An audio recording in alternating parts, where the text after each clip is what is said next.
All right, Nick, let's talk about the Atlanta Falcons. This is a team that I think has played much, much higher than expectation this season.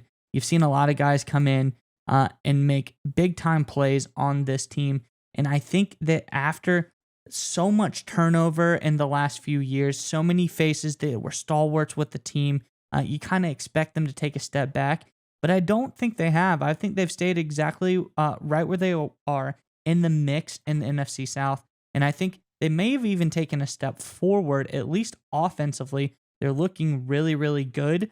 But we're going to get into all of that and, why we think that the Falcons have been really, really smart. But I want to know, Falcons fans, in the comments below, you've seen this team play.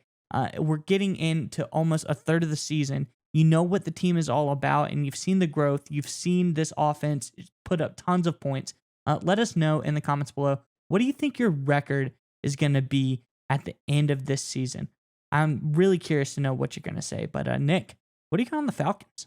Yeah, so the Atlanta Falcons in the offseason, right? The big move they did was dump Matt Ryan. They traded Matt Ryan to the Indianapolis Colts. And Miles, you and I talked about it at the time, right? They only got a third round draft pick in return. And we're like, look, what are the Falcons doing? That seems like almost nothing to give away a guy like Ryan. This was when the Deshaun Watson and Russell Wilson deals were going on, and a huge amount of draft capital was flowing around. Like the Falcons and Terry Fontenot, they only got a third round draft pick for the guy. Well, guess what? According to latest reports this week, Matt Ryan is benched by the Indianapolis Colts, not just for one game, but likely the entire season. The Colts are going a completely different direction. They're moving off Matt Ryan. So it looks like the Atlanta Falcons quietly may have outsmarted everyone by getting a third round draft pick out of Ryan, when it's clear, as we've seen with the Indianapolis Colts, he was at the very end of his rope as a quarterback. This is likely the end of a very good career by Matt Ryan, but this is likely the end after getting benched at this point. So it looks like the Falcons did everything right. And now that we can take a step back, Miles, we can kind of look over the last few months and what the Falcons have been doing, is we can see a plan in place, right? They went after, they got skill guys in the draft. They got Drake London, who's an awesome player. They re-signed Cordell Patterson. Their offensive line has a few guys come together. They went out and got some talented young rookies at the edge. We talked about Ebiketie the other day. He's had a really nice year. They got some other guys that are coming along. This team is slowly starting to come together. Arthur Smith has shown himself to be a heck of a play caller. And you can see the plan coming together, and you can see everything heading in the right direction. They've looked really good on offense. I think the only game that really looked bad was against the Buccaneers. And frankly, the Grady Jarrett roughing the passer has a kind of tarnish on that one. May have actually come back and won that game if that call goes the other way. But irregardless, the Falcons have surprised a lot of people with the product they put on the field. They have a clear direction. The only question mark right now is, who's quarterback long term? Is it Mariota? Is it Ritter? Maybe somebody else. But it's clear, moving off Ryan when they did, and frankly, moving off Julio Jones too early 2 years ago, when Julio Jones hasn't been able to even stay on the field since he left Atlanta, shows that the Falcons know what they're doing at the top. They have a plan, and it's working. Yeah, Nick, and it's no doubt. You can just look at the numbers. Mariota has been very consistent, very clean this year.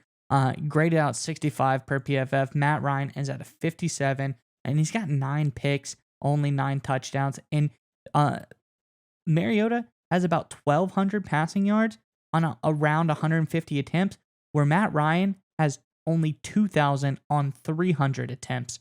So, Mariota's been playing some pretty good ball comparatively to Matt Ryan. So that move looks like the smart decision there. And then there's not even really comparison for Julio Jones and Drake London. Drake London is grading out at 81. He's like the 5th best receiver in all of the NFL at this point. He looks to be a superstar in the making. And Julio has been banged up all year. He's been hurt. He really hasn't even done anything worth talking about as far as production on the field.